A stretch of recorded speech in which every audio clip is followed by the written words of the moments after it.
السلام علیکم ورحمۃ اللہ وبرکاتہ۔ بسم اللہ الرحمن الرحیم۔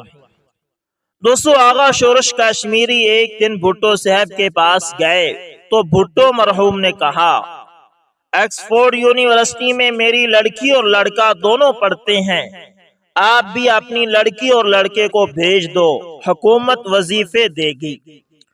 شورش کشمیری رحمت اللہ تعالی نے کہا کہ میں مشرقی طرز کا آدمی ہوں، مغربی تہذیب میں اولاد کو بھیج کر خراب نہیں کرنا چاہتا۔ تو بھٹو مرحوم نے کہا کہ شادمان کالونی لاہور میں 2 پلاٹ پڑے ہیں، تم کم ریٹ پر حکومت سے خرید لو اور ایک کو بیچ کر اپنا پلاٹ بنا لو۔ تو شورش کشمیری رحمت اللہ تعالی نے جواب دیا، جناب، سر چھپانے کے لیے جگہ موجود ہے، میں کوٹھی نہیں بنانا چاہتا۔ شورش کشمیری رحمت اللہ تعالی اپنے گھر واپس آئے اور سارا قصہ اپنی بیٹی کو سنا دیا۔ تو بیٹی نے کہا کہ ابو، بھٹو صاحب پلاٹ دے رہے تھے، لے لیتے، سرکاری زمین ہے، ہم پیسے جمع کرا دیتے ہیں، بات صرف اتنی ہے کہ وہ کوئی اور لے جائے گا، بس ہمیں رعایت ہی مل جاتی ہے۔ آپ نے ہمارے مستقبل کے ساتھ بڑی زیادتی کی ہے ابو جی۔ تو جواب میں شورش کشمیری رحمت اللہ تعالی نے فرمایا کہ دنیا یہی رہ جائے گی، میں بھٹو مرحوم سے ایک ایسا تحفہ لے کر آیا ہوں جو قبر میں مجھے کام آئے گا، بس یہ بات کہنی تھی۔ تحریک ختم نبوت کے اکابرین بھٹو مرحوم اور شورش کشمیری رحمت اللہ تعالی کے درمیان کی گفتگو سے بالکل ہی لا علم تھے۔ کچھ ہی دنوں بعد شورش کشمیری رحمت اللہ تعالی بیمار ہوئے اور انتقال فرما گئے۔ جنازے میں حضرت مفتی محمود صاحب رحمت اللہ تعالی، مولانا غلام غوث ہزاروی رحمت اللہ تعالی، مصطفیٰ کھر، کوثر نیازی، معراج خالد، حفیظ پیر زادہ اور دیگر حضرات شریک ہوئے۔ ہزاروں کا اجتماع تھا، مجمع سارا حیران تھا کہ بھٹو مرحوم اور شورش کشمیری رحمت اللہ تعالی کا کافی دوستانہ تعلق تھا، پھر بھی جنازے میں بھٹو شریک نہیں ہوئے۔ ان کے انتقال کے دوسرے دن ہی بھٹو مرحوم چین چلے گئے۔ 5 روزہ دورے کے بعد جب واپس آئے تو ایک رات پنڈی میں رہے، دوسرے دن لاہور آئے اور شورش کشمیری رحمت اللہ تعالی کی قبر پر حاضری دی، فاتحہ خوانی کی اور شورش کشمیری رحمت اللہ تعالی کے گھر بھی تعزیت کے لیے گئے۔ بھٹو مرحوم نے تعزیت کے دوران کہا کہ جنرل عبدالعلی اور جنرل ظفر چودھری قادیانی ہیں۔ شورش کشمیری رحمت اللہ تعالی نے میرے پاس آ کر کہا کہ آپ میرے بچوں کو آکسفورڈ یونیورسٹی نہ بھجوائیں اور پلاٹ بھی مجھے نہ دیں، بس ان 2 قادیانیوں کو ہٹا دیں، یہی تحفہ میں آپ سے لینے آیا ہوں۔ تو بھٹو مرحوم نے کہا کہ میں ہٹا دوں گا، اور میں نے وعدہ کیا تھا بغیر جنرلوں کے ہٹائے میں اگر اس جنازے میں آتا تو وعدہ خلافی ہوتی۔ میری آنکھ میں شرم تھی، میں کیسے جنازے میں شریک ہو سکتا تھا۔ دوسرے دن میرا چین کا سفر تھا، اگر میں اس کو ہٹا کر جنازے میں آتا تو میری غیر حاضری میں شاید اندیشہ تھا کہ اتنی بڑی تبدیلی کے بعد ملک میں کوئی گڑبڑ نہ ہو جائے، تو میں اس لیے جنازے میں نہیں آیا، چین چلا گیا، واپس آیا۔ آج ہی میں نے ان دونوں جنرلوں کو فارغ کر دیا ہے، شام 5 بجے کی خبروں میں آ جائے گا۔ اب میں سرخرو ہو کر آپ حضرات کے پاس آیا ہوں۔ خدا رحمت کندہ عاشقان پاک تینت را، اللہ تعالی ہمیں با کردار بنا دے اور مخلصانہ جد و جہد کرنے والا بنا دے، جو ہر طرح کے تعصبات اور مفادات سے بالا تر ہو۔ اللہ اکبر، اللہ اکبر۔ تو دوستو، اسی طرح ایک اور مضمون بھی بہت ہی دلچسپ ہے، سنتے جائیں۔ دوستو، اس مضمون میں بنیادی طور پر ایک ایسے شخص کی روایات جفا کو ظاہر کرنا ہے جس نے ہندوستان سے لے کر حجاز تک کے مسلمانوں سے وہ افسوسناک غداری کی جس کا خمیازہ آج تک برِ صغیر، ترکی، حجاز، اردن اور فلسطین کے لاکھوں مسلمان بھگت رہے ہیں۔ یہ شخص مسلمانوں کے حق میں جتنا نامبارک نکلا، ماضی قریب میں کم ہی کوئی اور ہوگا۔ یہ ایک المناک حقیقت ہے کہ تاریخ اسلام جہاں جوامر جان بازوں اور پرخلوص جان نثاروں کی داستانوں سے بھری پڑی ہے، وہی اس میں بعض ایسے بدبختوں کا تذکرہ بھی ملتا ہے جنہوں نے اسلام اور مسلمانوں کو ناقابل تلافی نقصان پہنچایا، اور بعض نے تو اپنے مذہب اور ملت سے غداری میں ایسا مذموم اور قابل نفرت و ملامت کردار ادا کیا کہ اس کی وجہ سے تاریخ کا رخ ہی پلٹ گیا، اور دشمن اسلام کو زمانہ طویل تک بے انتہا شر و فساد پھیلانے کا موقع ملا، جو ان ازلی بد نصیبوں کا نامہ اعمال میں سیئ جاریہ کے طور پر لکھا جاتا رہے گا۔ اس سلسلے کی سب سے زیادہ افسوسناک بات یہ ہے کہ ضمیر فروشی اور ملت دشمنی اس شخص کے خاندان میں اب تک چلی آ رہی ہے، اور اس کی اولاد آج تک مسلمانوں سے غداری اور یہود و نصارہ سے وفا شعاری کی مرتکب ہو رہی ہے۔ اس خاندان سے گزشتہ 100 سال کے دوران عرب و عجم کے مسلمانوں کو ہولناک نقصان پہنچا، اور نہ جانے یہ منحوس سلسلہ کب تک جاری رہے گا۔ دوستو، اس داستان کی ابتدا جنگ عظیم اول سے ہوتی ہے، جب حجاز سمیت سارا جزیرۃ العرب سلطنت عثمانیہ کے زیر نگی تھا۔ ترکوں کی اسلام سے محبت، حرمین شریفین کی خدمت اور مسلمانوں کی خیر خواہی کے باعث دنیا بھر کے مسلمان ان کے گرویدہ اور معتقد تھے۔ انگریز اپنے مخصوص مقاصد کے پیش نظر سلطنت عثمانیہ سے محاذ آرا تھا۔ وہ مسلمانوں کے اتحاد کا یہ مرکز اور ان کی مذہبی اور سیاسی قوت کے اس محور کو ختم کرنا چاہتا تھا، تاکہ ایک طرف بر صغیر پر اس کے اقتدار کو کوئی خطرہ نہ رہے، اور دوسری طرف جزیرۃ العرب کی قیادت سلاطین آل عثمان کے ہاتھوں سے جاتی رہے، تاکہ فلسطین کے ارد گرد وہ اپنے من پسند حکمران بٹھا کر صہیونی ریاست کو تحفظ فراہم کر سکے۔ دوستو، یہ وہ زمانہ تھا جب بر صغیر میں شیخ الہند حضرت مولانا محمود حسن قدس اللہ سرہ انگریز کے خلاف عسکری انقلاب کی تیاریاں کر رہے تھے۔ ان کی کوشش تھی کہ صوبہ سرحد کے آزاد علاقہ میں موجود اپنے شاگرد علماء اور مریدین کی مدد سے ہندوستان میں حملہ آور ہو کر انگریزوں کو نکال بحر کریں اور یہاں نظام خلافت راشدہ کی علمدار اسلامی حکومت قائم کریں۔ اس غرض کے لیے آپ نے اپنے شاگرد رشید مولانا عبید اللہ سندھی صاحب رحمت اللہ تعالی کو کابل بھیجا، تاکہ وہ جماعت مجاہدین کو منظم کریں، اور خود حجاز روانہ ہوئے تاکہ سلطنت عثمانیہ سے تائیدی خط اور مجاہدین کی امداد کا پروانہ حاصل کریں۔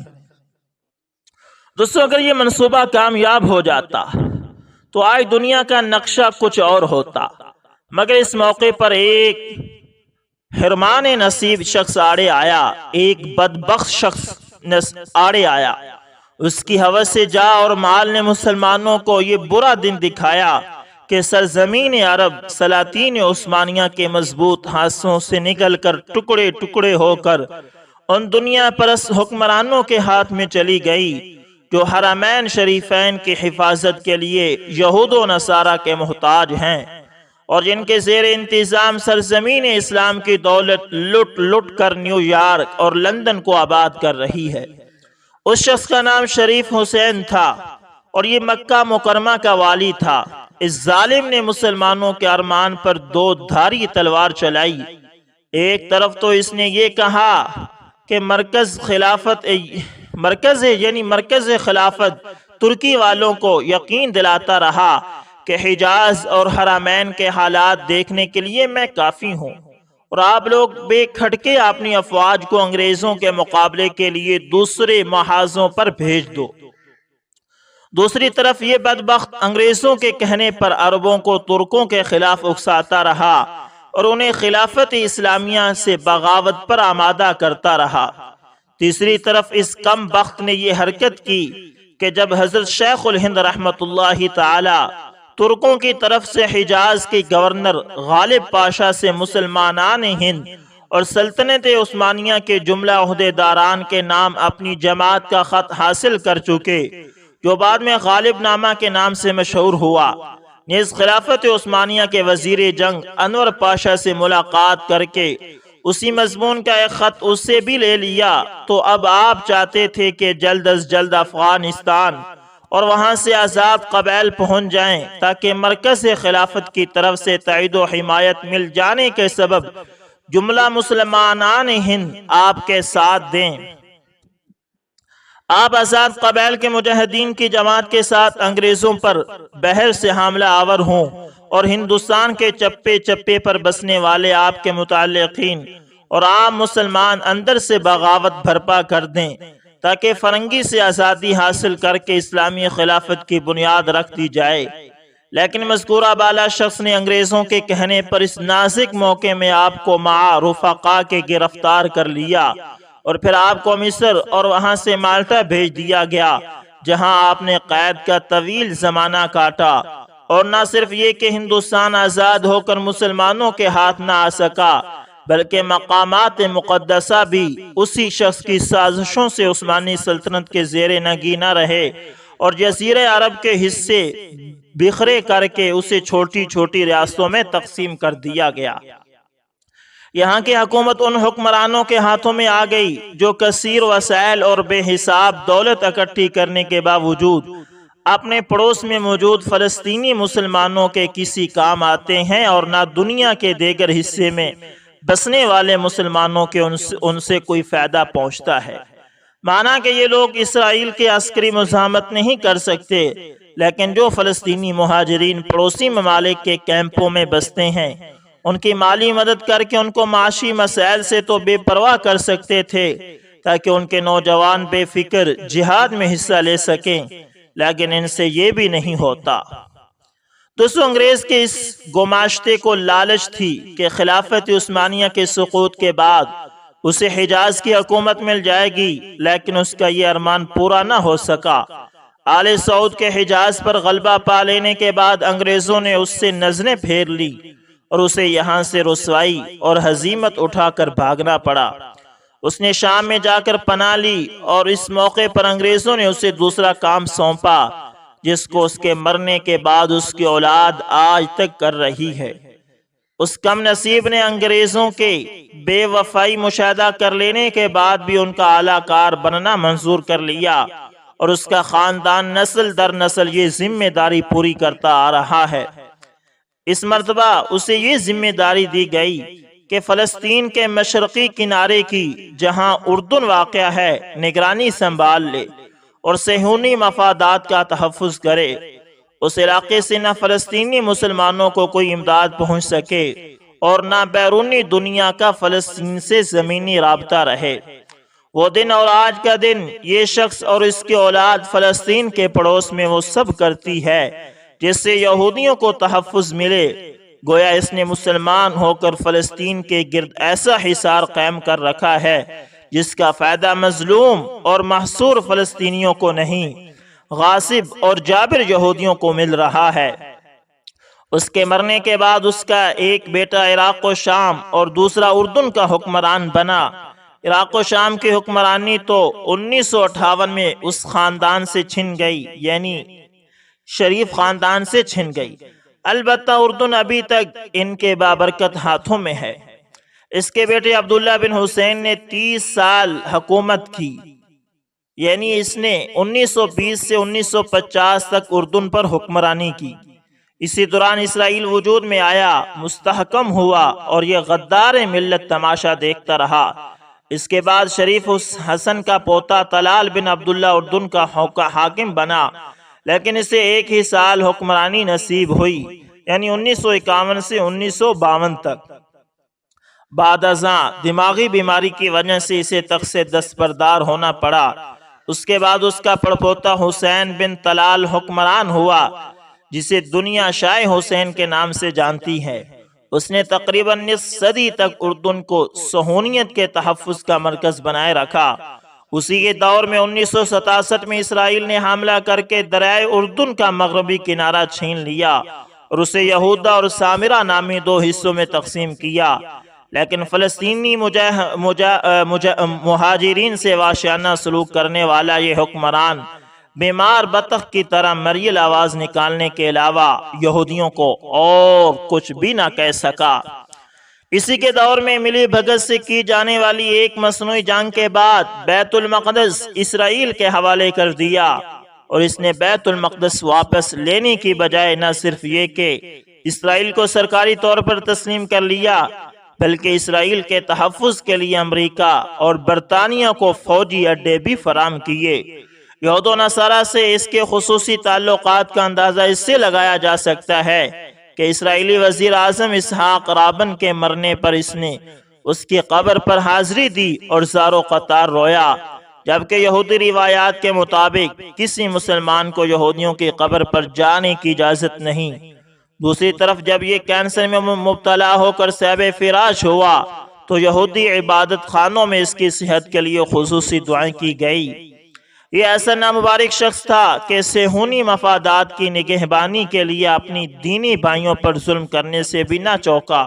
ستمبر 1970 میں یہودیوں کو مظالم سے تنگ آ کر ہجرت کرنے والے 3000 فلسطینی مسلمانوں کو اس کے حکم پر گولیوں سے بھون ڈالا گیا۔